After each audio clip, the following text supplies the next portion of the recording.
Hello there, Carlos here, and welcome back to my channel, your sanctuary of applied mathematics, economics, and Wolfram Mathematica coding.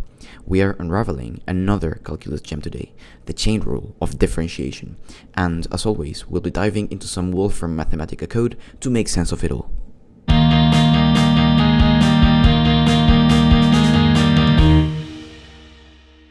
Now, the chain rule is like the secret key to tackling composite functions. If you've got a function hiding inside another function, like fx right here does, its derivative isn't some mystery. It's just momentarily interpreting the inside function as a specific variable u, with gu being the outside function, such that one can also interpret u in terms of x, with hx being the inside function. Hence, f prime of x is equal to the derivative of the outside function times the derivative of the inside function, the former with respect to u and the latter with respect to x.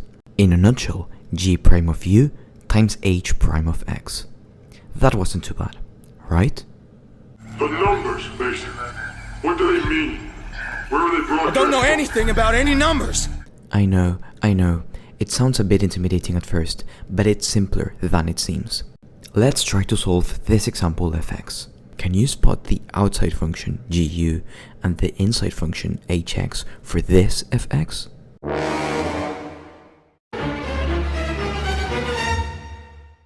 If you said that gu is equal to u squared and hx is equal to 4x squared minus the square root of x, you're absolutely right.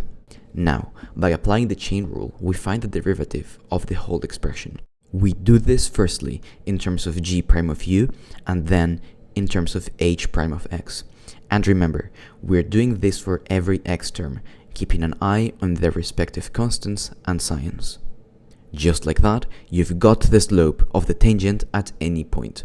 Whenever you encounter a composite function and need the derivative, you now have the secret tool. You and the chain rule are now besties. But of course, we can also do this naturally in Wolfram Mathematica. Just like in my previous video in this calculus series, it's as simple as typing d, opening square brackets, writing the function, comma, and then the variable we're differentiating against, usually x. Then we close the square bracket and hit Shift plus Enter to run the code. And look at that, Mathematica spits out the derivative in no time at all, just as we expected from our chain rule calculations.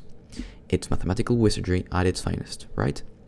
But there's more. You can use this button to simplify the expression for better visualization, and using this other button you can plot the derivative of the function f prime of x and see how it changes with respect to x. So there you have it, folks, the chain rule of differentiation made simple and practical. Remember that the true joy in math isn't just knowing the rules, but understanding them. And with the help of Wolfram Mathematica, we're making this understanding an exciting journey, one video at a time. So keep exploring, keep learning, and always stay curious and passionate. This is Carlos, signing off for Angulo Live. Everyone, have an awesome day. Peace.